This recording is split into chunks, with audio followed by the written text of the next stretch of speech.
fellow citizens.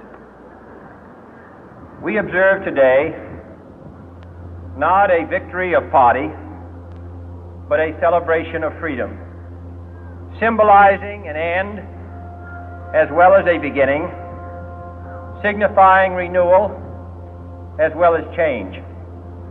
For I have sworn before you and Almighty God the same solemn oath our forebears prescribed nearly a century and 3/4 ago.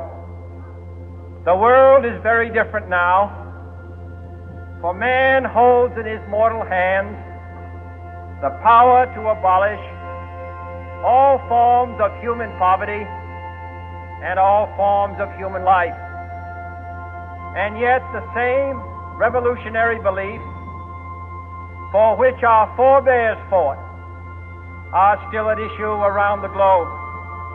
The belief that the rights of man come not from the generosity of the state, but from the hand of God. We dare not forget today that we are the heirs of that first revolution.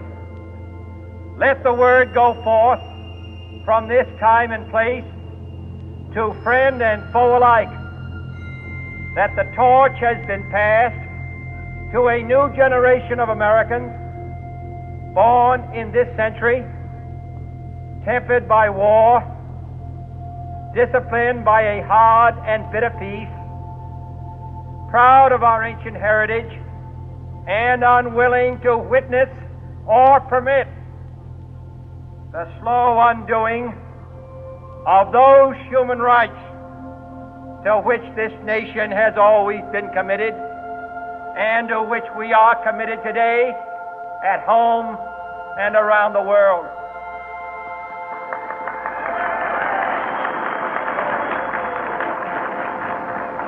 Let every nation know, whether it wishes us well or ill, that we shall pay any price, bear any burden, meet any hardship, support any friend, oppose any foe to assure the survival and the success of liberty.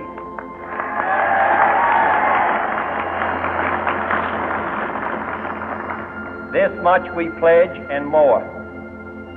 To those old allies whose cultural and spiritual origins we share, we pledge the loyalty of faithful friends. United, there is little we cannot do in a host of cooperative ventures.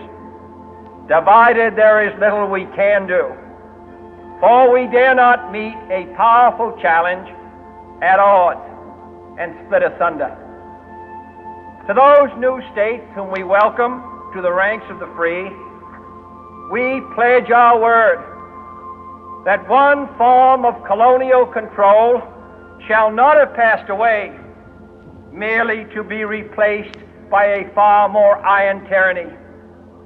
We shall not always expect to find them supporting our view, but we shall always hope to find them strongly supporting their own freedom, and to remember that in the past, those who foolishly sought power by riding the back of the tiger ended up inside.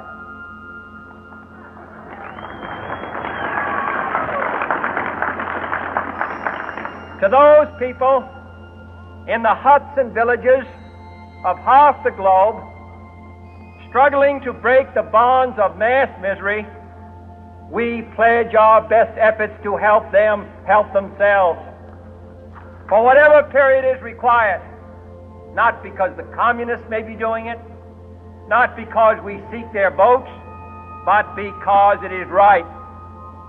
If a free society cannot help the many who are poor, it cannot save the few who are rich.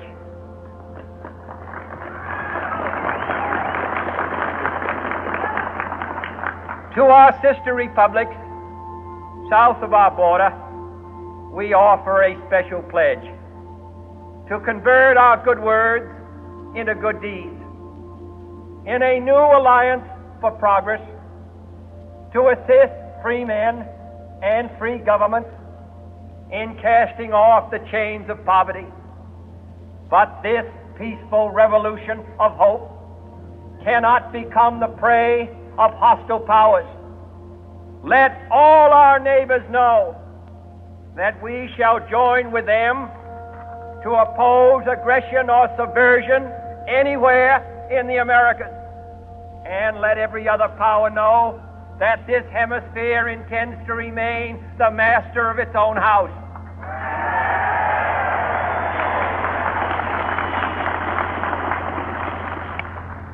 To that World Assembly of Sovereign States, the United Nations, our last best hope, in an age where the instruments of war have far outpaced the instruments of peace, we renew our pledge of support to prevent it from becoming merely a forum for invective, to strengthen its shield of the new and the weak, and to enlarge the area in which its writ may run.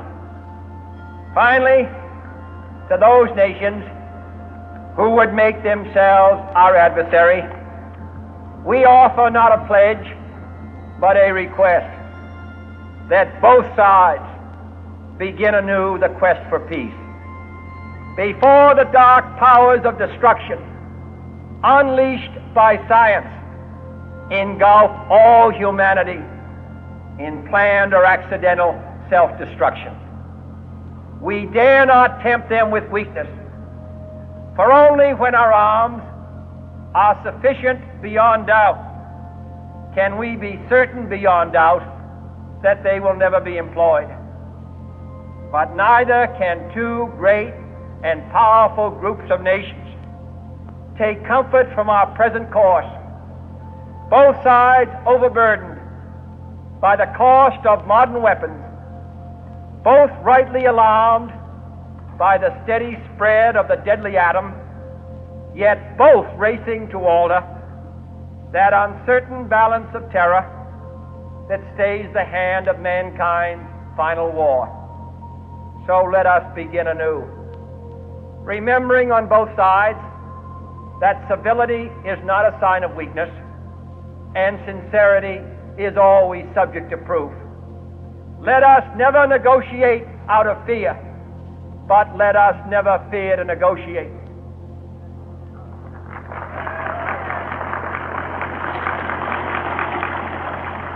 Let both sides explore what problems unite us, instead of belaboring those problems which divide us. Let both sides, for the first time, formulate serious and precise proposals for the inspection and control of arms, and bring the absolute power to destroy other nations under the absolute control of all nations.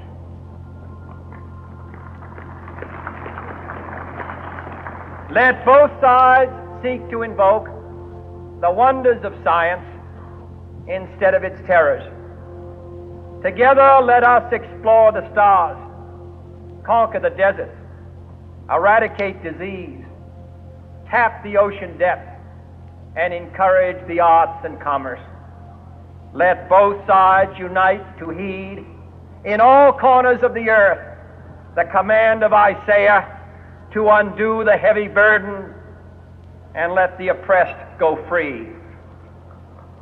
And if a beachhead of cooperation may push back the jungle of suspicion, let both sides join in creating a new endeavor, not a new balance of power, but a new world of law, where the strong are just and the weak secure and the peace preserved.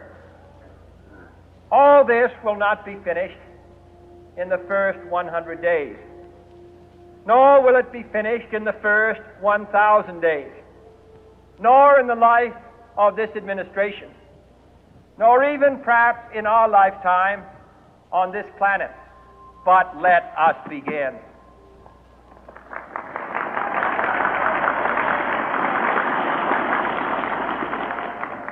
In your hands, my fellow citizens, more than mine, will rest the final success or failure of our course. Since this country was founded, each generation of Americans has been summoned to give testimony to its national loyalty. The graves of young Americans who answered the call to service surround the globe. Now the trumpet summons us again, not as a call to bear arms, though arms we need, not as a call to battle, though in battle we are, but a call to bear the burden of a long twilight struggle, year in and year out, rejoicing in hope, patient in tribulation, a struggle against the common enemies of man, tyranny, poverty, disease, and war itself. Can we forge against these enemies a grand and global alliance,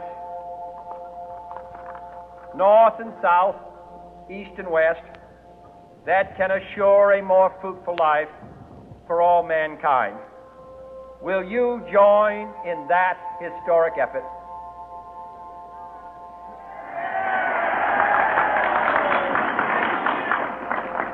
In the long history of the world, only a few generations have been granted the role of defending freedom in its hour of maximum danger.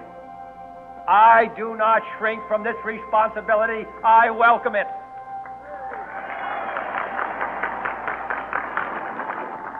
I do not believe that any of us would exchange places with any other people or any other generation. The energy, the faith, the devotion which we bring to this endeavor will light our country and all who serve it. And the glow from that fire can truly light the world. And so, my fellow Americans, ask not what your country can do for you. Ask what you can do for your country.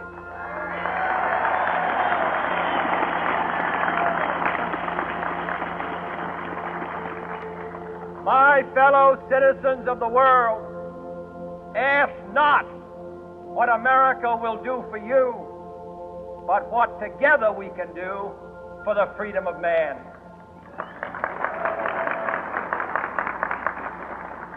Finally, whether you are citizens of America or citizens of the world, ask of us here the same high standards of strength and sacrifice which we ask of you.